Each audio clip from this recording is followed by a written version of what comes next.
What is up everyone, welcome back to Lex Alexis. Today it is my championship review after match day 28 of the championship. We've got some unbelievable goals to talk about, some unbelievable results and a lot of changes in the table. We've also got some midweek games that we need to predict in the second half of this video. So guys, you have another chance to predict some more championship games. The Let's Alexis Football Prediction League will be updated in the next score predictions video, as we still have one more game in this weekend still to play, which is Blackburn against Middlesbrough. But if you guys like what you see and you want to see more of these reviews, please give the video a like. It just tremendously helps the channel. Please do hit the red subscribe button if you've not done so. We're on the road to 1,000 subscribers. We're getting ever so close now. So if you can hit the subscribe button, that'd be absolutely appreciative. And please share this channel to as many people as you can. That is how we're going to grow together as a community. But without any further ado, let's start going through what happened in this weekend's games.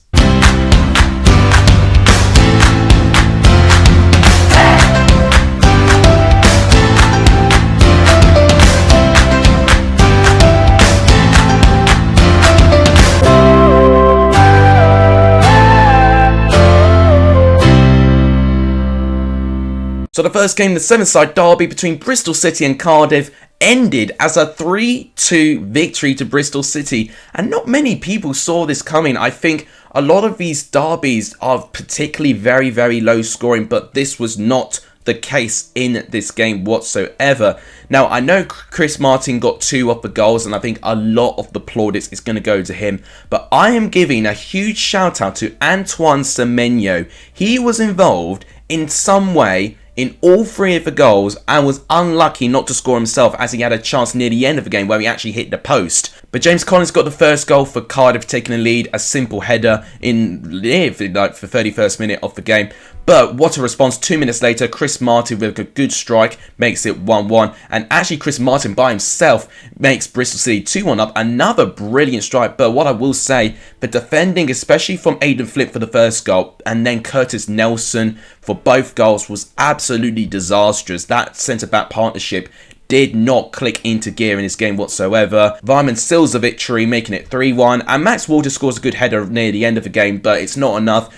Bristol City win, and they climb themselves a little bit up the table, but not by much. They have been rather inconsistent. This is only their second win in their last 6 games, but they are 16th place at the moment. And if the likes of Semenyo is going to still perform and they've got this firepower going forward, all they need to do is improve their backline, especially with set pieces. If they can learn to defend set pieces, then Bristol City will be a tough team. With Cardiff, it's a win the streak stretching to 7 games now. They're fortunate for the fact that the bottom 3 is not really performing that well this year. The standard of the bottom 3 is quite low, and I think in other years they would have definitely been dragged into the bottom 3 by this point. To be 23 points at this stage of the season is not great, and they don't really promise to get a good points total unless they start pulling some wins together. From one derby to another, we talk another club called Derby as well, who they played against their rivals Nottingham Forest. They lose by 2-1. It actually is the first time they lost in over 6 games. Derby, they had a really good unbeaten streak on their hands, but they faced a Forest side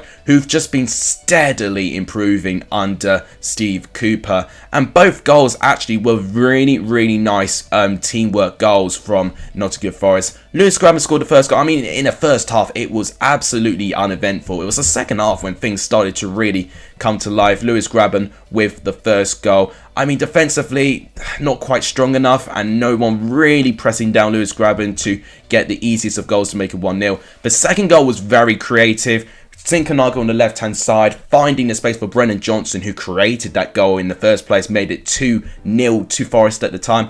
But tensions were starting to rise when Derby won their penalty in the 88th minute. Steve Cook conceding the penalty. You know, he should know better as an experienced defender not to lunge in on Tom Lawrence like that. He scores the penalty. Obviously, Tom Lawrence tries to pick up the ball and Brice Samba kind of gets in the way. And, you know, this is when the tensions start to raise. Then a load of stoppage time was being played. Ravel Morrison gets a straight red card. It was a poor challenge, really. I mean, it doesn't really injure the player, but it's the nature of the challenge and how, you know, position, you know, his legs were. It was a dangerous 2-footed challenge. It got a straight red, and Brice Samba once again just getting to the player's head a little bit. And in the end of the game, we saw an absolute brawl take place, which, you know, there's so much passion Forest wanted to win to try and get into the top 6. Derby need a win to kind of help their survival. So the stakes were very, very high for both teams. And in the end, it's the team in red that gets the 3 points. And is it deserved? I think based on the stats, yes. I think they were the better team in creating shots on target. Of course, Derby only had their one shot on target, which was their penalty. So Derby, whilst they were passionate about it, I think it was frustration and they just couldn't perform well enough. But with Forest, great performance, and this really encourages me. If they can definitely continue these clutch wins going forward, they'll definitely be a favourite you've got to look out for the top 6 race. Then in St Andrews, whilst we had a load of protests from fans, they can celebrate with a 2-1 win over Barnsley, although it did not seem as easy as it seemed. I mean, Birmingham went on a winless streak, so have Barnsley, and their winless streak has increased for Barnsley, but for Birmingham's, their winless streak has ended. Now, if you look at the stats, it was a very, very close game. 11 shots to 9, 5 shots on target to 4. But looking at the highlights with the quality of chances, I think Barnsley and Adebayo especially was very unlucky not to score more than the 1 goal that he did. Stiles had a brilliant chance in the first half as well. The first goal was simply brilliant play actually in that midfield. A brilliant pass by Jukovic to find Ono Hernandez. Jordan Williams just does not anticipate him whatsoever. Ono Hernandez scores with pretty much his first appearance of the club, which makes it 1-0 to Birmingham. He could be a very crucial signing for this Birmingham side. Scott Hogan ends the scoring. A corner comes in by Ryan Wills, and it's just catastrophic defending by Barnsley, and Scott Hogan manages to scrape the ball into the net to make it 2-0. Not the prettiest of goals. 87 minute, Vida Adebayo finally gets a goal. Bit fortunate. Once again, catastrophic defending, and the deflection kind of goes to Adebayo's way to get a clean strike. But by that time, it's only 3 minutes late, and it was too little too late. Barnsley have just not been taking chances. You know, that game showed me they can still create, and actually I think performance-wise it wasn't too bad from them, but they have to take those chances now. They have to realise the stakes are so high, and the pressure that they are under to try and survive a season is just mounting by every game, and I don't think this side is feeling it in terms of their front three especially. But with Birmingham, good win in the end, probably a little bit fortunate how it came round, but they'll definitely want to try and get a good second half of this season. The mid-table battle between Blackpool and Millwall goes in the way of Blackpool as they beat Millwall by 1-0, which lifts Blackpool into the top of the table, and that is 3 successive defeats for Millwall now. Their form has just really been down a cliff. That's 4 defeats as well in their last 5 games. Looking at the stats as well, you must say that Blackpool deserved this. 14 shots to 9, 5 shots on target to 3, and I'd say going forward they look really, really good. But what I'm really impressed is their wingers. I can't stop going on how much I adore Keshi Anderson and Josh Bowler in that team. They really make that team click. Those overlapping runs that they do, and the quality of their balls getting to the box, whether it's a cutback, whether it's a cross, they both are really, really good and composed on the ball. It was Shane Lavery who got the goal in the end, 1-0 Blackpool, and it was very well deserved. Really impressed with this Blackpool team, and actually the understanding the strikers have as well between Lavery, between Medine, and with the wingers as well. That front four are really, really good. I think a very underrated attacking squad Blackpool are, definitely, and they could have scored more. Millwall had a couple of chances, but unfortunately they just weren't able to really test Grimshaw. Grimshaw only had to make a really good save, you know, near the end of the game when Millwall were chasing the game, and by that time it was a bit too little too late. So Millwall need to be a bit careful here because they're really struggling to find the ball in the back of the net as well, and they are leaking more goals than normal too. So Millwall just got to find a way just to try and intimidate teams a little bit more. They're playing very direct, and there's very little dribbles I'm seeing in this game. They need to attack teams and run at teams more, because I actually think with the flair players that they've got, they definitely can do that, but they just are lacking that confidence, I guess, to do that. So they need to definitely resolve that. What an unbelievable result we saw at the Vitality Stadium. Hull pick up their second win in a row. Now there's a lot of news going around with Hull City. Is Grant McCann going to be sacked? We might find out later today. Turkish reports are suggesting that Grant McCann is going to be moved on, and they're already thinking of a replacement manager as well, but it's not been confirmed with the names yet. But I tell you what, you would be leaving Hull City on a high, Grant McCann, because to pick up 2 wins in midweek and the weekend against Blackburn and Bournemouth for top 3, it's absolutely crazy for the fact that he's going to be turned away like that. Ryan Longman with the goal, but what I have to say, how on earth Bournemouth didn't score at least one goal in the first half, I will never know. Baxter had a brilliant performance in goal. Marcondes was denied by the post. Hull were pushing forward as well. Tom Eves in the second half forced a brilliant save from Travers. So the warning signs were there, and Hull grew into this game quite substantially. And what a goal by Longman as well. Eves finds Longman in a really tight area, but he makes his space and bang, a brilliant strike in the corner of the net. And that's 1-0. And Bournemouth, it just wasn't their day. Solanke missed countless chances. Hull would love this win. They now cut away from the relegation pack. Now they're 6 points clear of Cardiff City, and in terms of the bottom three, they are 10 points clear. I think you've got to say Hull are in a really strong position to staying up now. QPR remain victorious with a 2-1 away victory. Very, very tight game, and actually I think a bit unfair for Coventry. I did look at the highlight reel. It suggested to me that QPR had some big chances, but I've got to say, I actually think Coventry had big chances too. I just think they were a little bit harsh with how they measured those chances. But in a way, I think it definitely heaps praise on how well QPR defended those chances as well. Now, QPR took the lead with Andre Gray. I am disappointed with Hyam that he wasn't really close enough to Andre Gray there. If he had actually pressed Gray a bit more, he definitely would have forced a tighter angle for that goal. But Gray scored with ease to make it 1-0. But I tell you what an equaliser from Jordan Shipley, a player who I almost forget exists in the Championship, but it was a clever corner, and then what a rocket in the top right corner. It was so powerful that the goal nearly flipped over entirely. It was one of those classic goals that you just have to see in real life to know how good that goal was. That was 1-1, and Coventry did start to grow into it. They were starting to force more saves. Marshall was made to work a little bit more. But QPR always had that edge that, you know, if you give them enough space, they can eventually break you down and get those chances in. I mean, 21 shots Coventry had to only score one goal. That is under 5% of the conversion rate. So they've got to work on their conversions. And with QPR, they've had 3 shots on target. 2 of them were goals. So they're deadly going forward. And that has been their strength all season, QPR. Alberto Doma scores the final goal, who recently broke the record for making the most championship appearances, and what a brilliant way to mark that record by scoring a goal as well. Brilliant player Alberto Doma is, and a player that I have the deepest respect for. And QPR find themselves in a great position. They've got a game in hand for all the teams in the top 6, and if they win it, they can get automatic promotion and be in second place. With Coventry, they've got some crucial games coming up that could really decide their season. They've got Stoke and Middlesbrough, 2 teams above them who are both chasing top 6.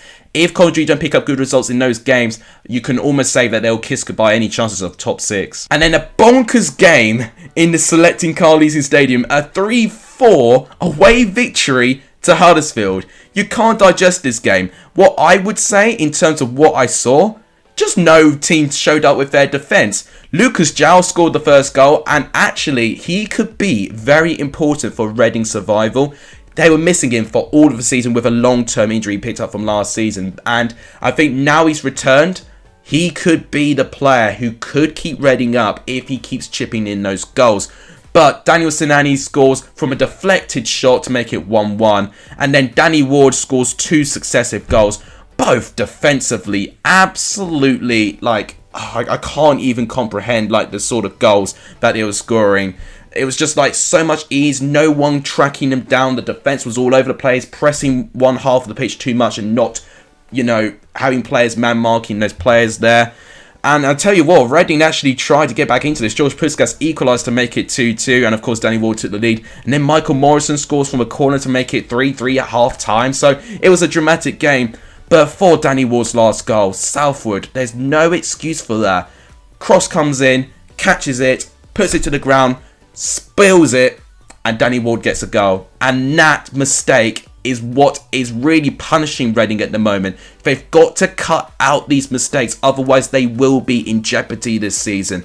With Huddersfield, they have found a way to try and stop the goals leaking at the end when they took the lead, and fair play to them because it keeps them very competitive in the top 6. Sheffield United respond very, very well after some poor form. They beat Luton Town by 2-0, a team who could have easily overtaken Sheffield United if they picked up a good result there. So a good win for Sheffield United, which sees them in 11th place in the table, and another team who could potentially try and sneak into the top 6 if they have a really good run of form at the end of the season. Now, for what I saw, it was a pretty tight game. Luton had a goal disallowed, which they were a bit unfortunate about. It was from an offside position.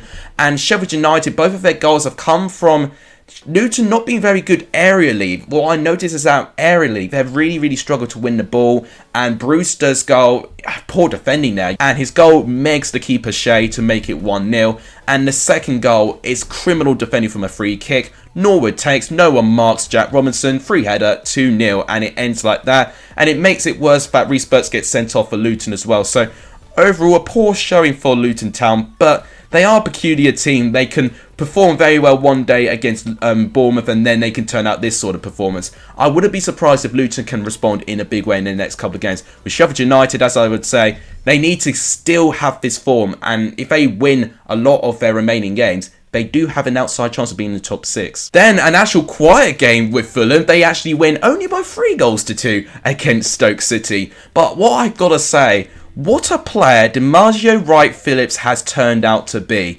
No one had really seen him until he played in an FA Cup game against Leyton Orient and was involved. He started in this game, and the volley he scored in the first minute of the game was simply sensational. The son of Shaun Wright-Phillips and, of course, the grandson of famous Arsenal striker Ian Wright.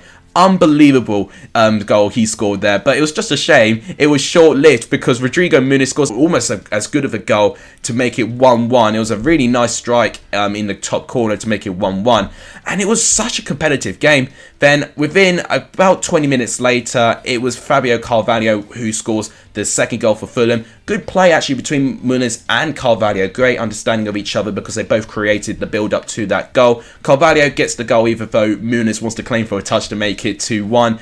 But then second half, another new signing for this Stoke City side whips an incredible strike in the bottom corner to make it 2-2. I was completely shocked to see that come out of Lewis Baker there, but an unbelievable strike to make it 2-2.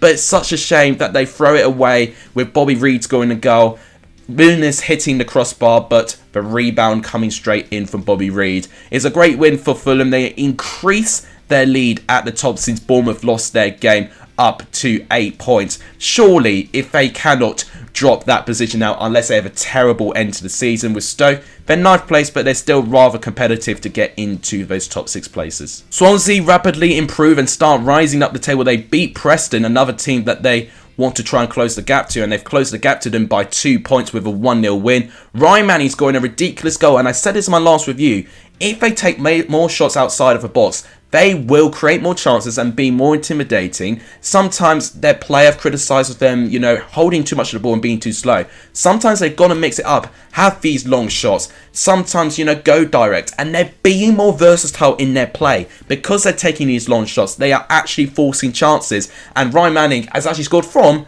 a long shot. So, brilliant play by Ryan Manning there. Preston, for me, were quite poor in this game. They didn't really test Hamer too much. There was one pretty good save Hamer made, but to only have one shot on target is not great from Preston whatsoever. Swansea were definitely the better team, 10 shots to their 9, 4 shots on target to 1. So Swansea definitely made more quality chances than what Preston did. Preston being a lot more wasteful, and Preston definitely need a response as soon as they can. They've got a tough game against West Brom in midweek, but they have picked up great results against teams at the top of the table. A draw against Fulham, of course, a great result against Bournemouth as well. So they can get those results, but Preston need to be doing these kinds of results to all of these teams. But great win for Swansea. They can definitely be a surprise package in the end of the season. And we're speaking of West Brom. They beat Peterborough by 3-0. 3 late goals, all coming in within the space of 10 minutes. I mean, it was a pretty dull game, to be honest. It was pretty much Peterborough trying to sit back and defend. I mean, one shot in 90 minutes is a disgrace. I don't care if you're at home or away.